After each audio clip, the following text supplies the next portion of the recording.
The restless mind, soft ambient music plays, slow strings, a ticking clock, distant city noise, narrator, calm, reflective. There's a silence inside every human being. But for most of us today, it's a silence we can't bear to hear. We fill it with noise, screens, and the endless hum of distraction. We scroll through other people's lives while slowly losing the thread of our own. We mistake stimulation for meaning and chaos for connection. Carl Jung saw this coming. Nearly a century ago, he wrote that man cannot stand a meaningless life. He warned that as science expanded and faith collapsed, something deep within us would fracture. The modern mind, he said, would become divided against itself. Scene 1. The crisis of the modern soul, visual fast montage, people commuting, scrolling, working late, collapsing into bed. Jung lived through world wars, industrial revolutions, and the birth of psychoanalysis.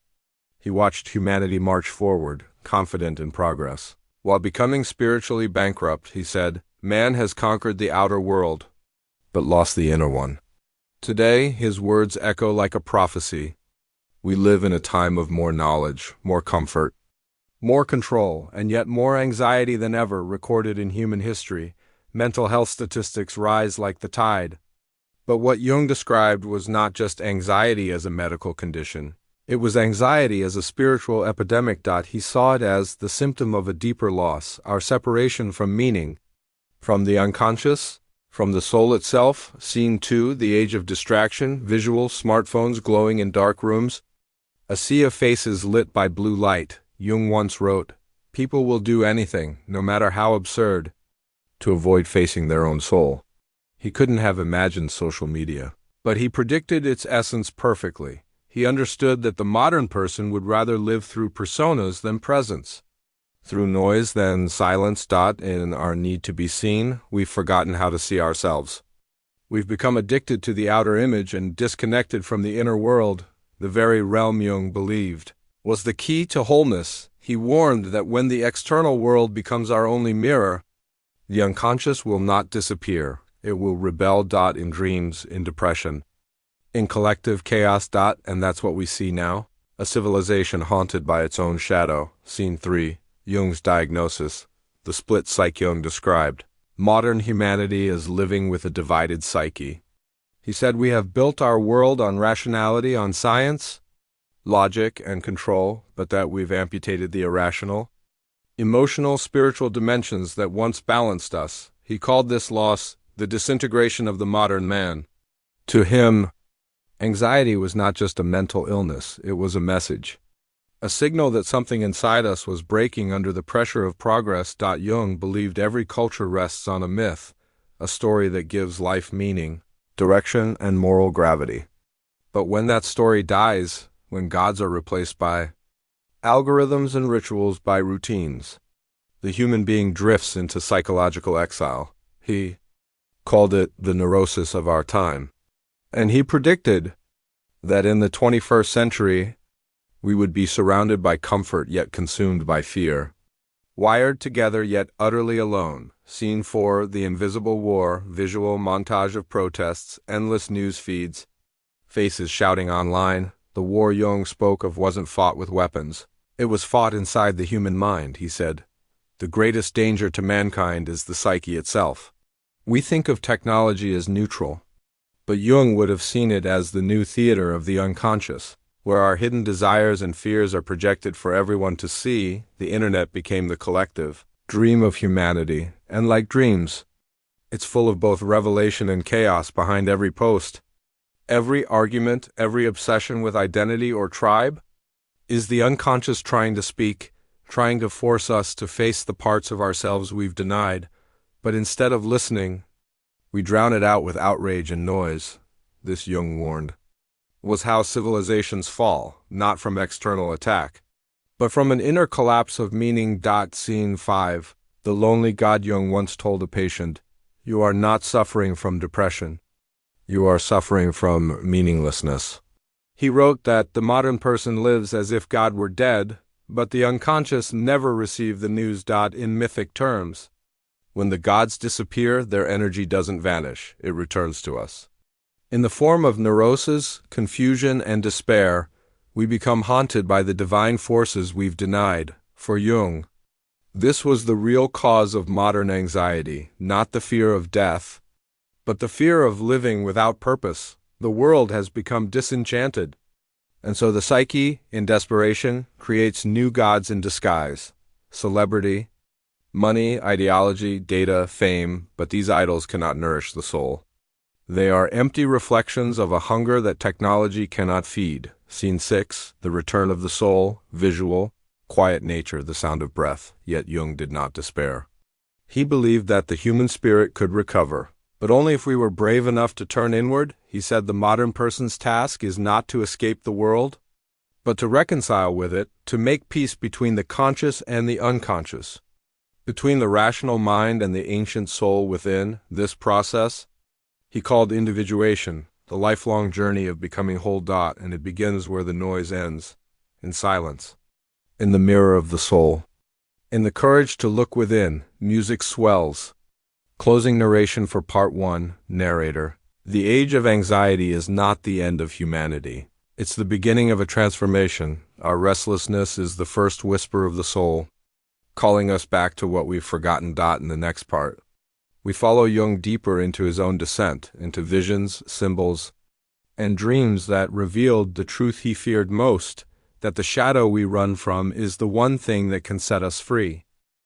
The shadow of civilization, low ambient hum, faint heartbeats. The screen is dark, then slowly a flicker of light, as if seen through water. Narrator, calm, grave. Carl Jung said that every light casts a shadow, and the brighter the civilization, the darker the shadow it hides. He watched Europe rise from ashes, rebuild itself with science and steel, and yet fall again, not from poverty or ignorance, but from the unacknowledged forces within the human mind. The world hangs by a thin thread, Jung once said, and that thread is the psyche of man. He wasn't talking about politics or economics.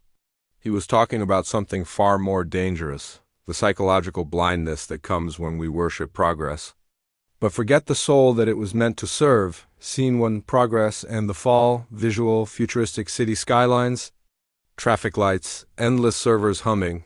When Jung looked at the modern world, he saw a machine without a heart, a system built on the illusion of control.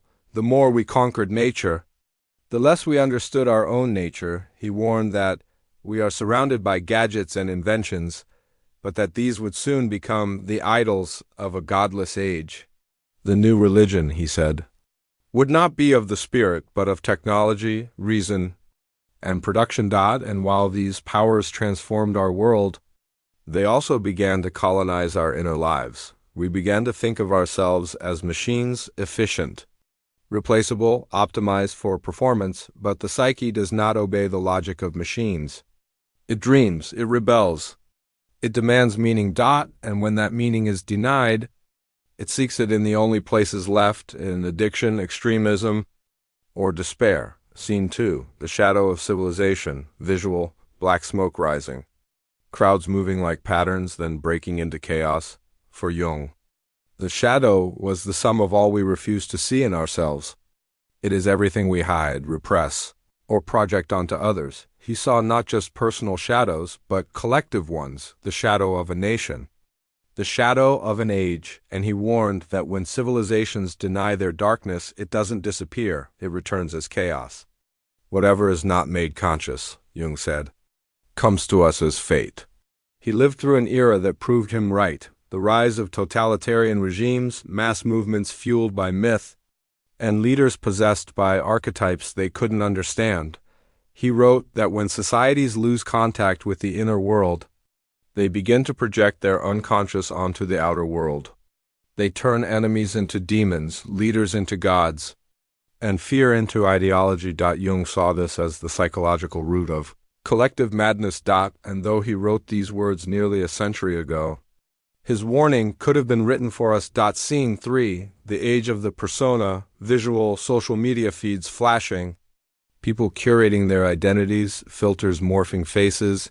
In Jungian psychology, the persona is the mask we wear, the social face that protects our deeper self. It's not false by nature. We need it to live among others. But when the mask becomes our identity, we lose contact with the soul behind it. Jung warned that the more we worship appearance over essence, the more our psyche fractures. He said the modern person would suffer from an inflation of consciousness, the illusion of being awake while drifting further into collective sleep. Sound familiar? We scroll through endless versions of ourselves, smiling, perfect, admired, but behind the digital glass, a quiet panic grows. We have never been more visible, and yet never more invisible to ourselves. This, Jung would say, is the shadow of the persona, a civilization trapped in its own reflection. Scene 4, the technological shadow, visual, screens multiplying, data streams, human silhouettes dissolving into code. If Jung were alive today, he would see the internet as a living symbol of the collective unconscious, a vast digital dream where humanity's desires, fears, and fantasies manifest in real time. He would see artificial intelligence not as an invention, but as an archetype, a mirror of humanity's ancient longing to create gods in its own image. But mirrors are dangerous things. When the reflection becomes more fascinating than the reality, the soul begins to starve. Jung warned that the more we externalize the contents of the psyche, the more we risk losing our inner compass. The algorithms know our desires better than we do. And that is precisely Jung's point. We have outsourced our unconscious, we've turned our inner life into data, our imagination into content, and our anxieties into metrics. The digital world amplifies the psyche's voice, but it also drowns it in noise. Scene 5, the God complex. Jung often spoke about the danger of psychic inflation when humans identify with divine powers. He warned that as religion fades, the ego would try to take God's place. We would believe ourselves to be creators, saviors, and masters of destiny, but without the wisdom that ancient myths once offered. He said, the gods have become diseases. In our time, these diseases are ideologies, each claiming absolute truth, each demanding devotion. Social movements become moral crusades. Politics becomes religion, and anyone who disagrees becomes the heretic. Jung would see this not as progress, but as regression, a return to tribal psychology. Powered by technology and ego. The rational mind has become irrational in its certainty. The modern world believes it has outgrown myth, but in truth, it is possessed by new ones. Scene 6, descent into the shadow, visual, quiet, dim forest, footsteps echoing. A figure walking alone through fog in his own life. Jung experienced what he called a confrontation with the unconscious. It was a descent into chaos, visions, dreams, symbols that nearly destroyed him. He documented this journey in his red book, A Secret Diary of the Soul. He wrote of gods returning, of serpents whispering, of a dialogue between reason and madness. He learned that the only way to heal the world was to face the darkness within oneself. He said that civilization's shadow would continue to grow until humanity learned to integrate it consciously. The wars outside, he said, are reflections of the wars inside. And so, his message was both terrifying and redemptive. We cannot build a sane society without first confronting the insanity within. Music grows somber, deep strings, distant thunder. Narrator, the age of anxiety, Jung warned, would reach its climax not when humanity destroyed itself, but when it realized it no longer knew who it was. The question, who am I, would become the quiet scream beneath all our progress, and that is where his message turns from despair to revelation, because Jung did not end his story in the dark. He believed that within the same unconscious that terrifies us lies the key to our healing. In the final part, we journey with him into that light, into the mystery of the self, and what it means to become whole in a fractured world. The path to wholeness, soft choral tones fade in, the sound of wind and water, a sunrise over mountains. The world feels quiet again. Narrator, calm, hopeful. After years of darkness, Carl Jung emerged from his inner descent with a revelation. He had entered the realm of chaos and found order within it. What he discovered was not a theory. It was a truth older than psychology, older than science, Older than words themselves, he called it the process of individuation, the sacred work of becoming whole. Scene 1. The wound and the wholeness. Visual slow motion, a river cutting through stone. Light pouring through clouds. Closing parenthesis. Jung realized that anxiety, depression, even madness, were not always signs of illness. They were messages, whispers from the soul trying to restore balance. There is no coming to consciousness without pain, he wrote. People will do anything to avoid their souls, but the soul will not be ignored. He believed that our suffering was not punishment. It was initiation. Just as the hero in every myth must enter the underworld to find the treasure, the individual must face the shadow to find the self, the wound. Jung said, is the place where the light enters, and in that light, we begin to see the truth, that we are not just what we appear to be. We are vast, ancient, and filled with symbols we've forgotten how to read. Scene 2, the inner journey, visual, slow shots of nature. Ancient temples, a person meditating by candlelight. The path to wholeness begins not in temples or laboratories, but in the inner landscape of the psyche. For Jung, this journey is not about becoming perfect, it's about becoming real. It means facing the darkness within us, our anger, envy, fear, and pride, and integrating them into consciousness rather than denying them, he said. One does not become enlightened by imagining figures of light, but by making the darkness conscious. The unconscious is not the enemy. It is the forgotten half of our nature, the half that still speaks the language of dreams, symbols, and myth. When we silence it, it rebels. When we listen, it transforms. This is why Jung saw therapy not as fixing a person, but as reconciling opposites, the rational and irrational, the masculine and feminine, the shadow and the light. He believed that only through this union could the modern person find meaning again. Scene 3, the self, the hidden God within, visual, sacred geometry. Stars slow zoom into an eye, then galaxies reflecting within it. At the center of Jung's vision lies the self, not the ego, not the mask, but the divine spark at the core of every human being. He said the self is the God within us, the organizing principle that guides the psyche toward balance and purpose. Every dream, every crisis, every love and loss are steps in that mysterious process of becoming whole. The self is not something we create.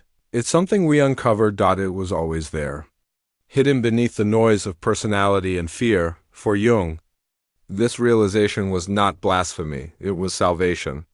He believed that modern people no longer need to believe in God as an idea, but to experience the divine as a living presence within the psyche itself. That's what he meant when he said, "The privilege of a lifetime is to become who you truly are." Scene 4, the return to meaning, visual, people walking in nature, laughing, creating art. Children playing, the age of anxiety, Jung would say, is not the end of humanity, it's a transition. The chaos of our time is the labor pain of a new consciousness. The psyche is trying to evolve. The world is being forced to remember the inner world it has forgotten. When the outer gods fall silent, the inner ones begin to speak again, in art, in dreams, in sudden awakenings that break through the digital noise. Jung believed that every individual who awakens to their own soul becomes a light for the collective. If you want to change the world, he said, first change yourself. No tree can grow to heaven unless its roots reach down to hell. To face one's shadow is not selfish, it's sacred. Because each person who integrates their darkness reduces the darkness of the world itself. Scene 5. The mirror of the world, visual city lights reflected in water, then fading into the reflection of stars. Jung warned that the modern world's greatest danger was not destruction, but disconnection. We've mistaken knowledge for wisdom, connection for community, and comfort for meaning, but the cure is not found in escaping technology, nor in rejecting the modern world. It's found in bringing the soul back into it. Art, love, philosophy, silence. These are not luxuries. They are medicine, he said. In all chaos there is a cosmos. In all disorder a secret order.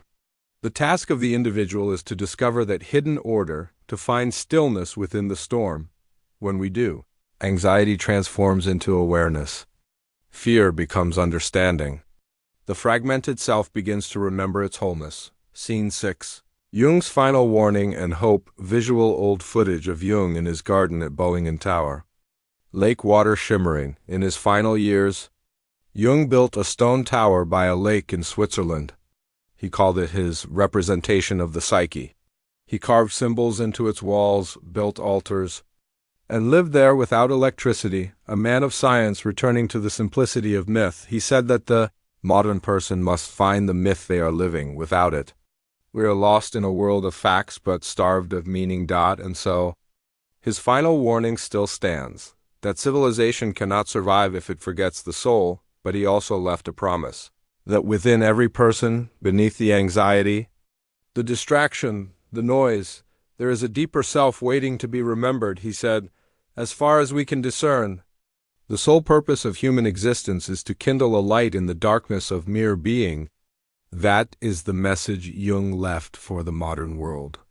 Not a doctrine, not a cure, but a mirror in which humanity might finally see itself again. Soft orchestral music swells.